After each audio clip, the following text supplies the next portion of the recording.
So this is your first podcast? The first podcast that I've ever done. Ever? Yes, ever. Okay, that's really exciting for me because it's an honor to be your first podcast. Thank you. Yes. It's an honor to be interviewed by someone that I admire so much too. Oh my gosh. So now I get to fan out a little bit because the whole reason this podcast even exists is because of you, and to have you as your first podcast interview on the podcast that you essentially blessed and created is a big deal for me. So the word created is a strong word. I blessed an amazingly big idea by amazingly competent staff, aka Casey and Stu and Stephanie and everybody else. But I think it's been exciting, and it's been really exciting to listen to all of them and how different everybody is, and to learn more about my team members who I thought I knew everything about that clearly I don't. So Yeah. I think it's been nice. So. We're here with Deputy County Administrator Courtney De Pol, the one and only. Thank you. That sounds way more fancy than I feel, but thank you. That's very flattering. Well, I have to, again, I have to kind of express my undying loyalty and affection for you because you gave me my job. You took a chance on me. So thank you, officially. Thank you for this. I've had the most incredible year, and there's no way that I could have done all the things that government relations has done without you. You have been the steering, guiding light. And the other thing that most people probably don't know about the director to deputy role is you put me in the driver's seat, and you put me there and said, hey, what do you think? You drive this. And so in many ways, you've given all of the accolades and the spotlight to me and to the team. But again, none of this could have happened without you making sure we didn't go off the rails. And also, many of the times, like the strategic plan, like the centralization of grants, like the way we're doing our legislative affairs, the way we're doing Manatee County Day, these are all things that you mentioned in my interview as like things you wanted to accomplish. So that was heavy, and it feels even heavier as I know that I'm getting ready to depart, because I think I've never thought of it in the way that you just described it. So thank you. I think going back to when you applied, so I think you gave us the greatest gift over the last year. I mean, I think I couldn't have ever imagined that the county would be in such an amazing position as it is today. And I think that is a testament to all of the phenomenal leadership that we have in the county with our director team, and of course led by our county administrator and other deputy county administrators. I mean, I'm just so fortunate to be a member of this team.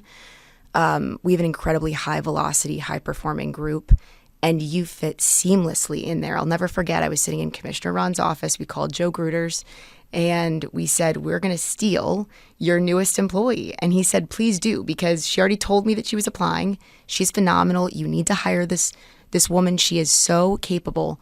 And it was the best decision we ever made. And, so I look at, and I'm sure we'll get into this on the wins, but the creation of the government relations team and the centralization of communications has been one of my greatest successes. And just, what a phenomenal team that has been, I don't even want to say created, but really just built up upon, because we had already phenomenal team members with Casey, with Stu, with Kelly, with Lacey, and just it has only been enhanced at this point. And I could have never imagined the things that you and your team have put in place. So thank you. I mean, you are truly the greatest gift. I'm honored that you would think that I was a gift. But I just, as I move into this next chapter, it's really amazing to reflect on the phenomenal things that we've done. It is. It is indeed. And so you let the cat out of the bag just now. You're departing. You're leaving us. I am. And I think for the first time, I feel like I feel like I'm ready for this new chapter, but I'm leaving such a big part of myself behind. You are. So we'll publish this in March, but tell us, how long do we have you still till? So I just gave my notice last Monday. And so my last day will technically be April 3rd. But for everybody that listens, April 3rd is a government holiday. So it is Good Friday. And so my last official day will be April 2nd. April 2nd. Okay, so I'm going to we soak still up have every another moment. month. Oh, man. I'm going to soak up every moment. I've started cleaning out my office, and I'm like, this is so surreal. So surreal. It is so surreal. So walk us back a little bit, because you joined the county more than 4 years ago. tell us how did you get here? And you didn't start out as deputy. I did not. So it's an interesting story. So how did I get here? My whole life, and I think I go back to what Commissioner Feltz said one day, just in honor of Commissioner Feltz. She was a phenomenal lady. She said, you've got to understand where you came from before you can figure out where you're going, right? And I think when I look back of where I came from, I've been married to, I was a military spouse. I've been a military spouse since I got married to my husband in 2011. And I've been on this military journey, moving everywhere and recreating myself in every duty station that we lived. And so I took a back seat in my career for a very long time. I started out of college, moved to DC, worked for a construction company. I was a civil engineer graduate. And so that was in my bailiwick in private industry. And then married my husband, told my parents, I'm moving to Texas and I'm going to get married in the courthouse. And they were like, what? So they had this whole dream for me. And I think, they were like, I can't believe this is happening. And it turned out to be the most gratifying adventure of my life. And so we moved all over. We moved all over the world, Japan. We moved to Texas, Virginia. And I've worked a lot of government jobs. Most recently came from 7 years in the federal government, where I went really military base to military base, and held, leadership roles, moved my way up the career ladder there. And then my husband said he had an opportunity in Sarasota, and he's like, do you want to move? And my in-laws were in Cape Coral, and he had finally gotten out of the military service. And so this was our real, I don't say, adult job, but it was time for him to get out of the military and for me to learn my way, not being a military spouse anymore. And that was a new identity for me. And so I searched online, local government in Lakewood Ranch. I didn't even know if Lakewood Ranch was really the government. I had no idea. And so this was a new area for me. And Manatee County popped right up. And so I joked when I first took, had an interview, because I said, your internet searches are great. The Google search is phenomenal. It pulls Manatee County right up. So applicants have no problem finding Manatee County, which is great. I applied for varying roles, one of which was an energy manager in property management. And I got a Spark Hire interview, which, for those of you who don't know, it's a live virtual interview. Not live, but it's a pre-recorded virtual interview. And I now know later on that Charlie Bishop was the one that got my video, and he watched it, and he brought it straight up to county admin, and he was like, we've got to hire this woman for development services director. And so I came in as development services director in a little bit of a volatile time. I think there was there was like an investigation that was open, some people on administrative leave, and I had to really build a team back up and improve morale in an organization that had been really beaten and broken down. And it was quite the adventure. I came in January of 22, and then 6 months later was promoted to deputy county administrator and kind of held a dual role for a little while. But I have a special affinity toward development services for that reason. Yeah. We really went through battle together in a lot of ways. We're battle buddies. Nicole Knapp and Denise and Stephanie and our building official, Sean, and all of us, we saw a lot during those times. And it was incredibly gratifying in so many ways. Yeah, you sure did. So wait, let me pause there, because I want to come back to the county. But even before the county and working in the federal government, obviously as a military spouse, like, what draws you to public service in the first place? So that's a great question. So I've always really valued service and wanted to, I had children, and I wanted to I wanted to be a great mentor to them and show them what community service truly means. And that's how I feel. I think for us, someone even said to me, they're like, well, when I hear the word civil servant, I'm offended. I think that's the greatest compliment, is to be a civil servant. For people to believe in you and allow you the opportunity to provide a really important service to them, that is our job. Our job is to support the public. Our job is to be transparent. Our job is to be predictable. Our job is really to be boring. Mm-hmm. The best kind of government is boring. Yeah. It's predictable. People know what they're getting. And you quietly improve processes and make the experience better without impacting anybody's daily life. And so I think, I've always had this infatuation. Even when I was in the federal government in Corpus Christi, I'll never forget, our road was in terrible condition. my husband and I had bought it was our first house. We bought it sight unseen when we were in Japan, and had a friend go by and video it for us who was already stationed there. And what I didn't get her to video was the actual road condition driving up to the house. The house was beautiful. It was on a roller coaster of a road. And I remember every time it would rain, the entire road would flood. I see kids walking to school. I see elderly people with their, canes walking down the road. It's so unsafe.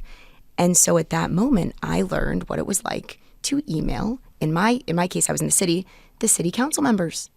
And I went in and I got a meeting with the now mayor of Corpus Christi, Mayor Paulette Guajardo. But at the time, she was the councilwoman at large. And I got to understand how local government worked. And so at that point, I was like, I can do anything. And I did get that road paved. I'd already sold my house, but it got paved 2 years after I sold that house. I had a petition of like 200 signatures. I was so proud of myself. And so I learned, and I think, again, I'm gonna reference Commissioner Feltz a couple of times just because this is, unfortunately, it's very fresh, and I have a lot of respect for her. She, again, believed in community engagement. And that was how I got my start. And we have phenomenal people in this county. And, a lot of those people that are activists would also make wonderful county employees, because at the end of the day, it's about your heart. It's about what you really care about. And that's why, and again, I'll go back to me moving away from this position and into something else. I'm not leaving my community. I love it here. I love Manatee County. We live on vacation. Yeah. I go on vacation, I come back and I go, this is better. Yeah. So truly blessed and honored. And I think it really allowed me an opportunity to give back. So having worked for you the last little over a year, the privilege, I should say, you're tough. You have very high standards. And I say that with all the respect and affection because it pushes people to be better. You've made me better, Courtney. And I'm going to make myself cry, but you have made me better. And it's a wonderful thing because it's just like, elite athletes, you need coaches to see the potential that you don't know is there, or to muscle through the hard times, because on your own, you can't. You're in it. You're too in it to see outside yourself. So I'm really curious for you, like, what are 3 things that you can say, for sure, I left that better than when I found it? So the first one that I would say is when I first came into the county, because there was a lot I had to learn about Manatee County, was certainly improving customer service within development services. There was a phenomenal staff that existed. And Nicole Knapp wasn't in development service at that time. She was actually I think she was in county administration. She's moved around from public safety, county administration, but I think she was in county administration at that time doing impact fee stuff. We had incredible people in development services, but they'd been beaten down. Morale had to be built back up. So not only did morale have to be built back up, but then I actually had to give like a positive outcome. I had to improve permitting and plans review. And what a lot of people don't realize is that Florida statute dictates a lot of the timelines that development services has to follow.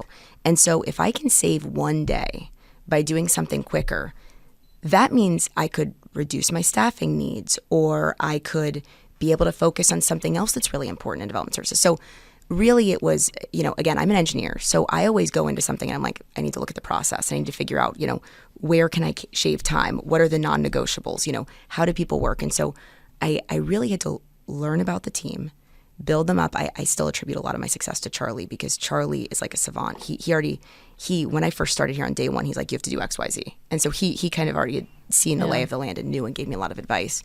But that was probably one of my greatest accomplishments, was just building that team up and then seeing just what Nicole has done with it. And I get emotional when I talk to Nicole about how far she's brought that team, because she's done things with them that I never would have thought were possible. I mean, even just how close-knit that group is. Yeah, no kidding.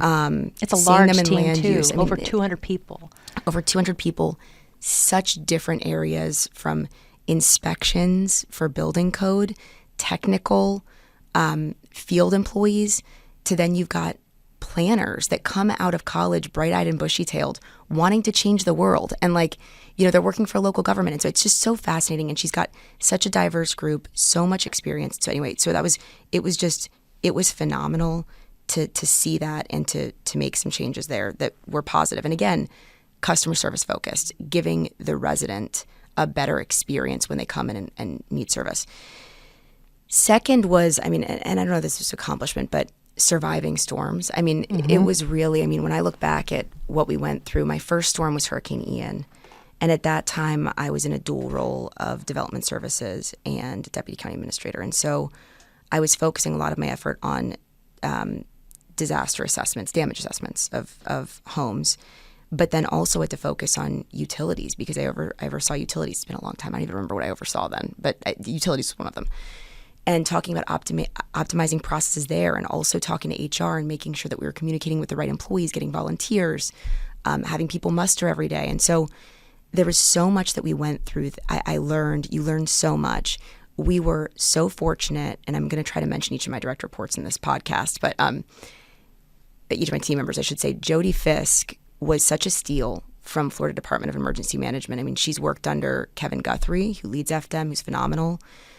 Jody is a force to be reckoned with. And I also want to, we might get into this, but like, I literally have all of the strongest type A women on my team. It's literally all women. I must love women. I do love women, but that's like been... It is uncanny. It is uncanny. It's by default. Yeah. You're all type A. Yeah. And Molly White should be on our team also. I can think of other ones that were... Take Molly. Claudia, but so we're such forces to be reckoned with. And so Jody is no different. Just powerhouse. I have learned so much from her in the way that I've learned from you and Nicole and Kate and Sarah. And Sarah and everybody. So anyway, that was phenomenal. And then getting to see her in the director role officially. Yeah. Then navigate through, Debbie, Helene, Milton. I mean, seeing the community come together makes you truly honored. Again, I go back to customer service. It makes you so honored to be a civil servant. Yeah. Seeing how the community came together. Manatee County is so special, but we're also so diverse. Yeah. Seeing out east supplement when the coastal communities were suffering and vice versa was phenomenal. And, those 3 storms hitting us, every different area of the county got impacted in some way. In a normal storm, you have one area of the county impacted. Those 3 storms last season were every single aspect of our community. So really that was incredible. And I truly believe the county did a phenomenal job. I mean, now we just need to finish getting all of our FEMA reimbursements, but it was truly such a privilege to watch the staff all come together and the community come together. I mean, tested incredibly in 24 with those 3 back-to-back storms, plus you have Ian 2 years, or not even a year previous. So that is a great example. Yeah, we were very fortunate this storm season. I think that people are still recovering. Watching the news about Elevate Florida is still very much in the forefront. We have CDBG-DR projects that are about to kick off. Yep. And so we're still very much in recovery mode. Oh, wait, so that's 2. You got development services. Oh, yeah, my third. So weathering the storm. I would say my third probably... Well, I'll go to you on this one, is creating government relations.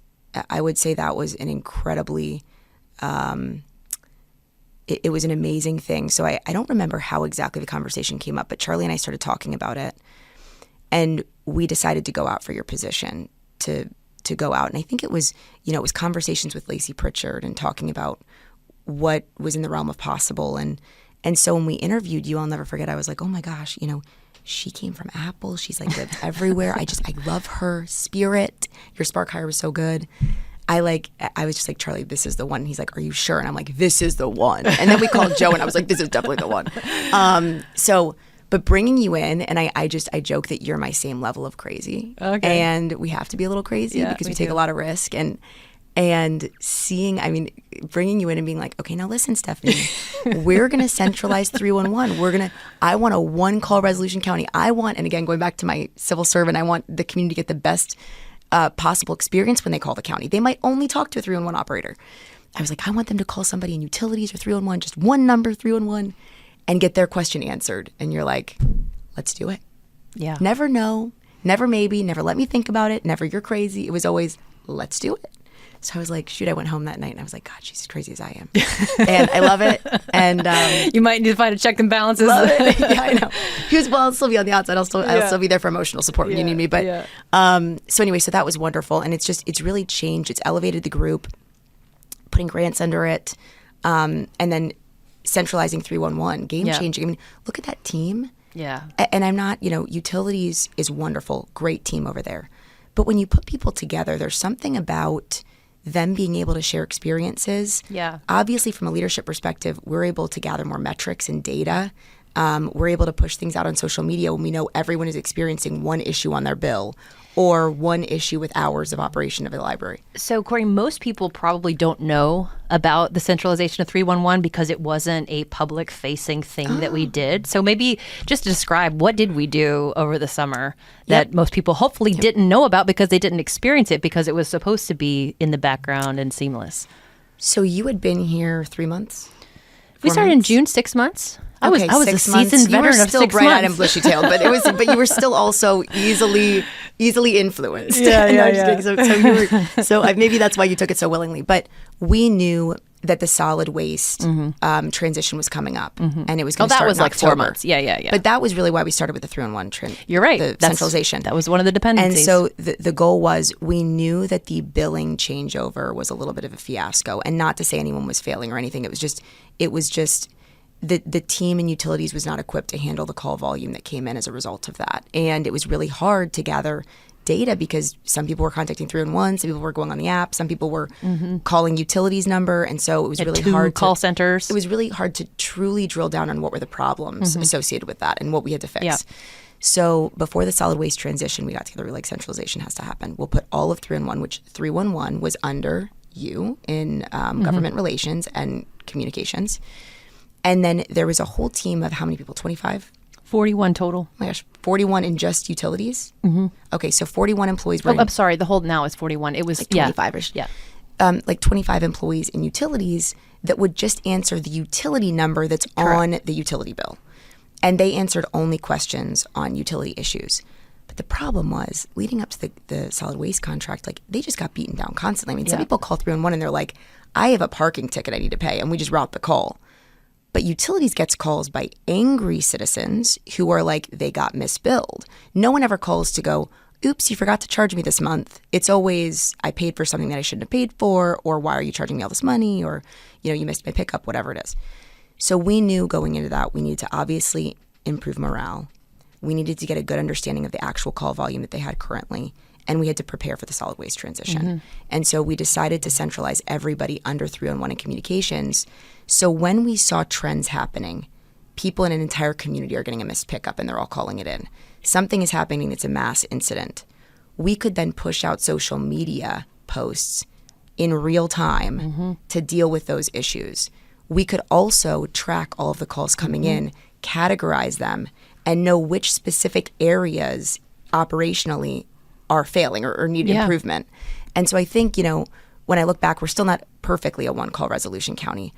But we've done a really good job of, number one, screening out many, many, many of those calls. And I'd love to hear from anybody that's had a positive experience. We love good accolades, not just the negative ones. But, it's been, I think that really did make a big difference. I think even the solid waste being able to send an email to the commissioners and say, here is the outcome of the solid waste transition in week 1. Yeah. In week 2, and being able to put everything in one place. Yeah. It's been very, very important. Yeah, it's huge. And that's the kind of, bird's eye, executive level, strategic thinking that I've seen you do. If you are looking at how to make things run better, deliver a better experience, but you have an ability to think far and wide, but also go very deep, I think that's the engineer in me. It must be. I just can't help myself. I joke that there's the engineers that are very important, and they're the ones that, write all the equations in the closet, and I call them the antisocial engineers. Yeah. And then there's the social engineers. And I look at myself more as like a social engineer who likes to solve real world problems, but likes to interact with people as I do it. And I like to get my hands dirty and just get in there. Yeah. Break down the process, see where it needs improvement. I love that. And I love including the team needs to be included in that. I mean, I need buy-in from everybody. Yeah. We're solving these problems. It makes me think of one thing I've observed you and you're very good at is sometimes we waste a lot of time tiptoeing around, emailing people back and forth, maybe having conversations around the problem, but not actually addressing the problem. When I've come to you with, hey, these are some things I'm facing, I'm not sure how to deal with it, a lot of times you're like, right there, let's call this person. Let's ask them. Let's get an answer right now. Let's see if they answer. And that small task of just picking up the phone, calling someone right there, we get an answer. And 99% of the time, maybe 90% of the time, we're done. My brother always told me, ain't got time. I grew up with two brothers who are 10 and 15 years older than me. My parents, our parents are the same parents for all three of us. So as you can imagine, my dad was 52 when he had me. No one had time for me at all. Ain't got time. And so I just think about that and I'm like, we don't have time to dwell on things. And that is, again, some of that private industry influence coming into my life, which I know has impacted you too. We are not a typical bureaucratic organization. And I think bureaucracy is important in some ways in government, but not when it comes to getting an answer and just moving on. You know, I know even Lee Washington, who was our interim county administrator for a while, and now is we are fortunate to have him back on our team. He always said, keep it moving. Yep. Keep it moving. Like, love it. We got to get stuff done. We got to keep it moving. Yeah. So, but I love that. And that's something that I'm going to take with me is why dance around the problem? Just stop spending 15 minutes writing the most perfectly worded email is a waste of time. Call them. if we know the solution, Yeah. why are we waiting? Yeah, why are we? And another thing that, again, just thinking about your leadership that I've observed and taken notes from is you are a master of relationships. In terms of you really make the people that you connect with feel special, and you make that person feel like you're a great listener. You're somebody who, when we're going to places, you'll make sure you talk to this person, make sure you ask about this, that connection, that glue. Have you always been a natural connector, or is that something that you've had to work at? So you're kind about the listening part, because I always remember, what is it, the 7 habits? It's like, don't listen with the intent to speak, listen with the intent to understand. I've struggled with that all my life. And now I have to live through it with my daughter, who is the same as me. So now I get to see it in a whole different lens, which maybe that's helped me, honestly, listen more, is my beautiful daughter who never closes her mouth. Love her. But I will tell you, part about relationships in my mind, and I don't really know when I do love people, and I love connecting with people, and I love connecting people with other people. And, there's so much that came out of COVID of like, and I don't want to even, COVID is like almost a twinkle, and it's so far behind us at this point. I think a lot of us even forget that it happened, but really that was maybe the pivotal moment where I go, social connection is so important. And I always knew it was important, but I didn't value it as much as I did after overcoming that period of time. And that's why, like, even with AI, and I know we've talked about this a couple times, like, even with AI, it's never going to replace that human interaction, that social connection that we have with one another. And I think also when you look at, and I'll go back to AI too, is like, even when you look at AI and you see the responses that it generates, it doesn't seem real. Yeah. It seems like it's rehearsed. It seems like so at the end of the day, people just want to connect with people. We're genuinely interested in one another. And I think if you continue to be interested, and, one of the other things I always say, because I don't know that I always take this advice, is be curious and not furious. I always joke, people don't get up in the morning going, how do I go to my job and screw things up today? Right. How am I really going to screw things up? I mean, maybe if you're going to resign, okay, or if you're going to leave on really bad terms, like, okay, I get it. But most people wake up and they're like, how can I make an impact on my job? How can I do better for myself, for my family, for my career, for whatever? And so I truly go back. I think all of us have good intentions. Yeah. And we mean well. And I believe that when you see the good in people, when you truly believe that people are there for the right reason, or they're trying to be there for the right reason, go into it thinking that. And I think all those connections, they all mean something. I was just looking through my cell phone the other day of just all the contacts that I have and over all the years, and I've kept them. And I was almost going to delete them because I was like, I had so many people in here. And I was like, but oh my gosh, I should reach out to that person. She was a military spouse back when, and I wonder what she's doing now. And it's just that it's the curiosity of life. Sure. And I love that. Another thing, you brought it up. So at one point you oversaw utilities. Today you have government relations, public safety, community and veteran services, and HR. Like, oh my goodness, that's quite a lot. A smorgasbord. Yeah, quite the smorgasbord of incredible female leaders. Like, how has overseeing these huge, departments really affected you or shaped you or grown you? So I'm going to go back to being a mom. I think you become a master at prioritizing.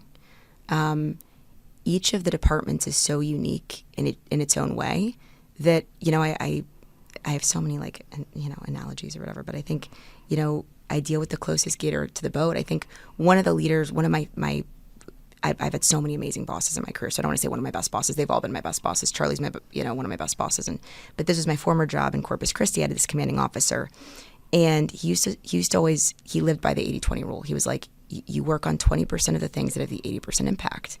And I've really had that drive my decision making among my directors. And so, each of you come to me, and I even, Nicole and I just had a conversation yesterday, and she's like, what am I going to do when I don't have you to bounce ideas off of? And I'm like, you really don't need me.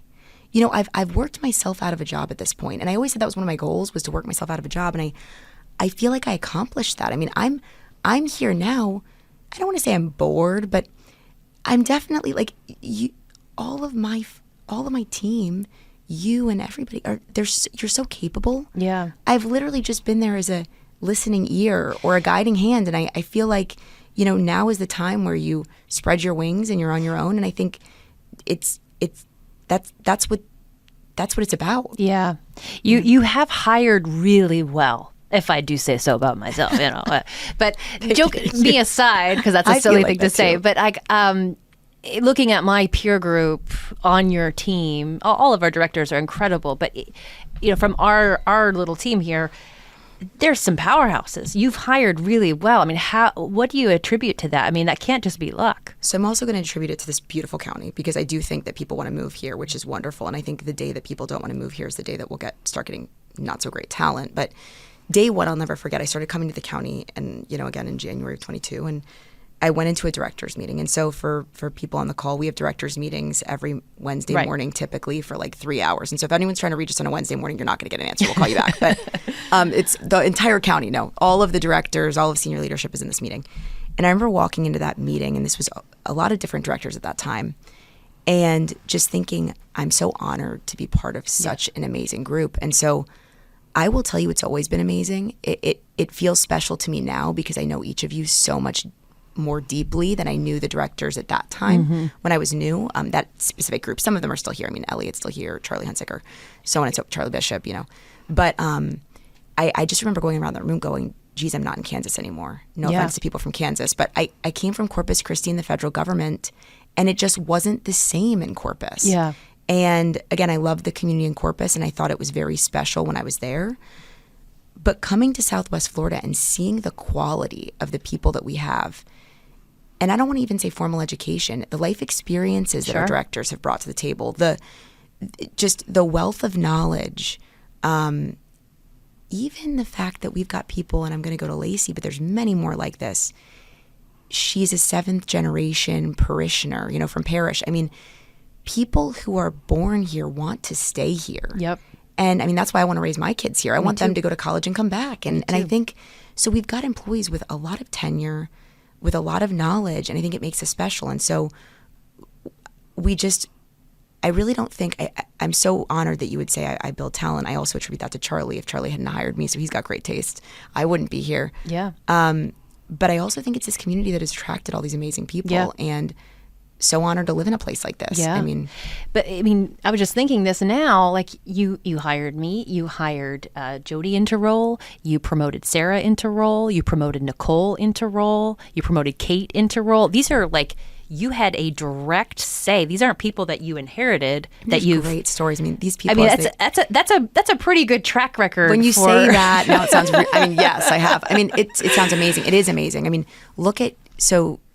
Kate. Again, I can't wait for her to be on a podcast and listen to her, because I've listened to all my folks on their podcasts. And Kate was a temp employee and did my onboarding. Right. In January 22, and I was like, this woman is phenomenal. And I was like, she's great. And I was like, she's going to definitely go places. And she moved up in HR. She held varying roles. And then the time came to hire an interim director. And we gave them a writing like project to say, the two of you could be interim, but we want you to do a writing project for Charlie and I. We want you to explain how you would communicate like X initiative to all of the workforce, to all 2,200 employees. And so they both sent it back, and Kate did an incredible job. And so Kate got interim director, and then I don't even know that we competed at that point because everyone knew. No one wanted it. The person who had competed against her was no longer with the organization. She had moved on to a great job, and so we were like, okay, it's yours. And just to see, well, that's probably one of my other greatest achievements was, and again, all my achievements are really the directors, and I told you about that, but the centralization of HR has been such an incredible, even just a great example for other departments as we do centralizations of IT and financial management. I mean, they did it the right way. Yeah. They organized into functional areas, which made the most sense. All the directors, remember the directors meetings, everyone was complaining. They were like, we're going to get a lower level of service. We're going to have to hire people ourselves. Like, we're not going to have our assistant doing that for us. And so, but everyone bought in, which I appreciate, because I could not have done it if the leadership team didn't buy in. And if Kate didn't deliver, which she did. Yeah. And now we have HR business partners that one business partner services multiple departments. And it has awesome. Worked seamlessly. I mean, we've had bumps along the road, but they have done a great job at really setting the stage for what centralization should look like. No, so, it's so true. And now that example is being used to centralize other teams as well. So I'm thinking about, your future, and I know you're not done solving community problems. So, tell me, like, how do you hope to continue to contribute in the community now that you're going into the private sector?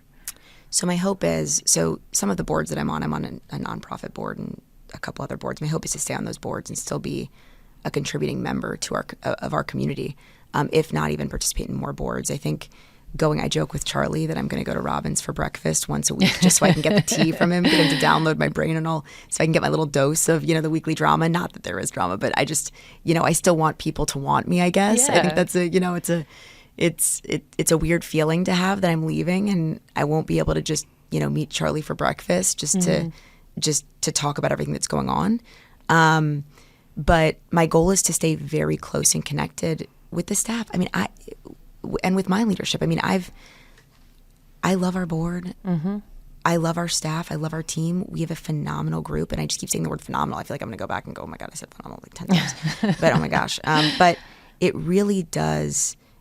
This community means something to me. And so whether it's now I know how to call in a service request when my trash is missed and educate all of my neighbors. But I do think the board involvement is going to be really important for me to stay connected. For sure. What problems are you still passionate about solving that we haven't yet? True centralization of information technology and financial management is definitely a big one. Property tax reform is not even mine, but I feel like I've adopted it because I care so much about it. Mm-hmm. Every time I go to the grocery store, people that are listening to this are probably like, oh my gosh, she's giving me that whole thing too. And I couldn't get her to stop talking. I mean, I try to educate as many people as I can on what property taxes really mean. I mean, I was just talking to my brother who lives in Broward County last week, and he's like, I can't wait to pay no property tax. And I'm like, do you realize? And I went through the whole, gamut of just the reasons, one way or another, and trying to give him all the information so he could be an informed voter. Mm-hmm. And so I think, property taxes is a really big one. Always the budget. Yep. And then obviously for your team, and I'm thinking of it because I'm looking at you, is just grants. How do we enhance the team, build upon the team, get more grants? Because with fiscal uncertainty, grants become even more important. Absolutely. Continuing with CDBG-DR with that grant, the biggest grant we've ever gotten, $252 million, and just making sure that we're being a good steward of those federal dollars. So those are, there's so many things, but I could go through each department, but those are the things that probably keep me up at night right now. And what's exciting you most about this next chapter? Selfishly, the ability to make decisions for myself. I think that's when I joined local government, I love our board, and I've worked for various boards. I've loved all of our boards. I mean, I believe in government, and I think we've been blessed with having great leadership. But as staff, our job is to inform and educate. Mm-hmm. Our job is not to set policy or make policy. And so I am excited to see what that looks like on the other side. Yeah. And to actually be making decisions for a business and having to live with those decisions myself. And, I don't want to say this is like, my big girl job, but I feel like I'm graduating into this next level of my life. And I turned 40 in 2 weeks, and that's been a big part of it too. I talked to my husband and I'm like, man, what do I want to be when I grow up? Yeah. And I think I finally gotten to that point where, I've matured to this position professionally and personally that I'm ready for the jump. Yeah. So. No doubt. So now I have to ask you one more kind of just reflection question. You look at Manatee County. We talked about all of your incredible fingerprints everywhere, accomplishments. How would you summarize the legacy you're leaving? In one word? However you want. Maybe, okay. So I would like to say probably the biggest one is efficiency. And it's funny because probably you all would say something different. But my goal when I first got here was I'm going to run efficient government. Mm-hmm. I'm going to be a good steward of taxpayer dollars, because coming from, the federal government and seeing how money was spent and how far down the totem pole we were, I remember coming here and going, wow, we can do things a lot faster. It was insane. I mean, lightning speed. And I was like, wow, I can make a lot of change fast. And we did. Yeah. And we did. And I look back and I think, the greatest gift that I've received is obviously the great team. And the greatest gift I think I'm leaving the county is some great processes that we've changed and things that we've accomplished as a team. And listen, all of these accomplishments are not my own. So I and I even told you, I said, when I talked to you about deputy county administrator and what it feels like to be one, we've had a lot of discussions about that. I always said I left a part of myself as a director. I'm going to get emotional, but being a director is such a valuable job. Like, you directly impact your team. You see things happen that are your initiatives. When you're a deputy county administrator, you go from being a manager to being a leader. Your job is to inspire and influence. It is no longer to manage. And so I think, for me, it's bigger than just an initiative or a thing. It was, I hope that when I leave this place, people go, she was a great leader and inspired me to challenge myself in ways I didn't know was possible, or, to build on something bigger that, or I thought I was going to fail and she gave me the encouragement to continue on. And I think that's the greatest gift that I hope people would think that I gave the organization. Well, I can say for sure you definitely leave that with me. There's no way I would have this job without you fighting for me, believing in something that made no sense to the normal person looking at a resume for someone who has pretty much mostly private sector experience. Be like, yeah, give her this crazy new department that maybe she has no business running. And I will say, when I, on the interviewee side of that experience, hearing you talk about the challenge to the point where, in my interview, you guys offered me the job. It went well. And you were our last interview. I think we were like, this is the one. Let's just not beat around the bush. And being like, yes. I mean, I didn't even talk to my husband yet. I mean, it was so... You were in a white suit. Yeah. I remember. Yeah, how funny is that? I remember. I felt so connected. Like, I don't know exactly everything, all the details, but I felt called, and I felt so confident because of you, because you painted a vision of the need, and I felt like I could do that. And in the first couple of months working together, you shepherded me, but you also encouraged me. You gave me sea legs in a place that was totally foreign. And we're around the same age. It's not very common for, I think, two women to be like, it was. You were an incredible coach for as young as you are. I mean, I've had wonderful women bosses, leaders older than me, but they've all been like 10, 15, 20 years older. You gave me that, and I think you're like 2 years younger than me, you know? But I think we've also had bad experiences. And Sure. I think like bad experiences, whether a woman was our boss or whether a woman was, and I don't want to go back to men versus women, but, you know, I've never wanted to be one of those people. Yeah. And I think that and again, I say that I was blessed with having bad bosses because I've had great ones, and I haven't had many bad ones, but I've had enough to know what I want to be like and what I don't want to be like. And I think, again, knowing what you don't want to do is just as important as knowing what you want to do. So I think it really does. I think it's definitely changed who I am as a leader. Again, I'm going to go back to 50 times. You make it easy.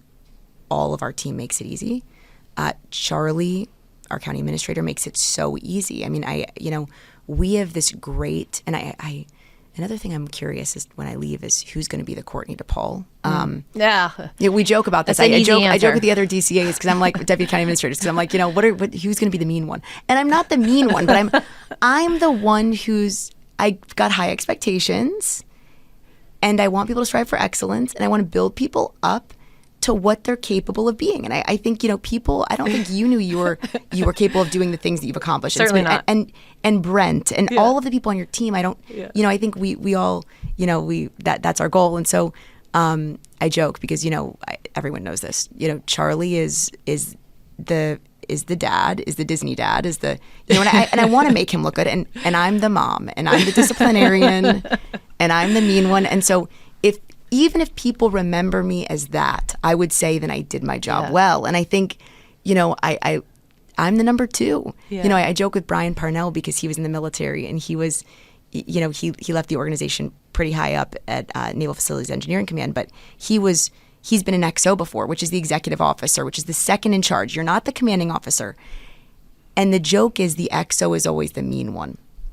Not the mean one, but the one that's got to, when the metal hits the road, you got to get through the XO to get to the CO.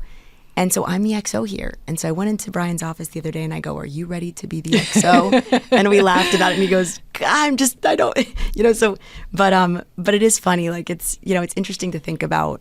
Anyway. It is funny, but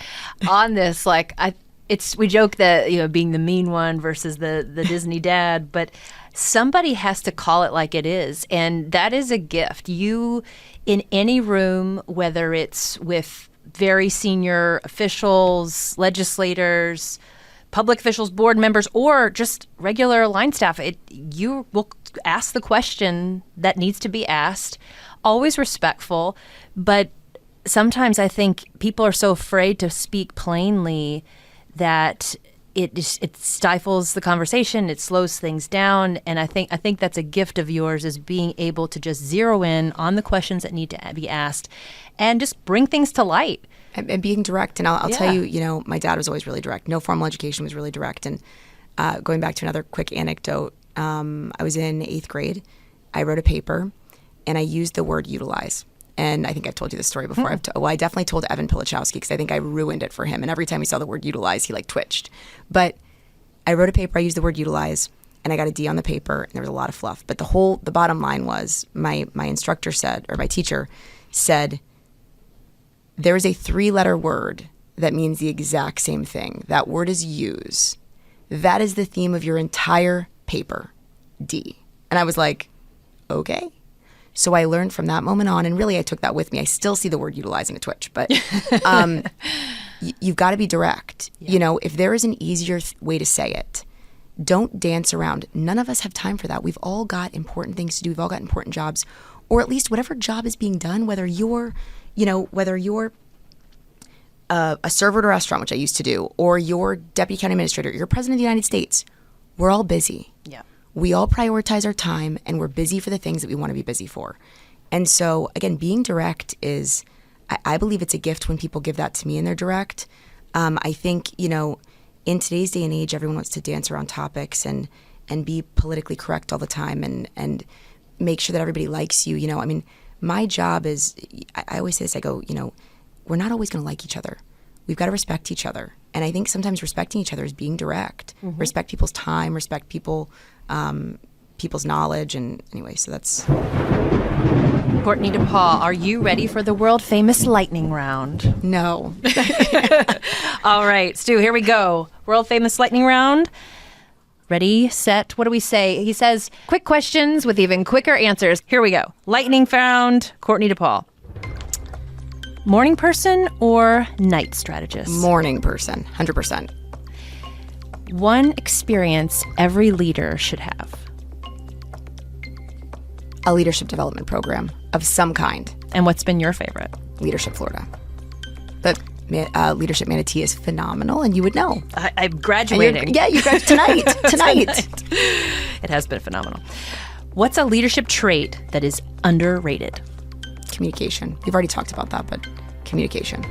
Agreed. Hardest word to say in government? No, wait, or change?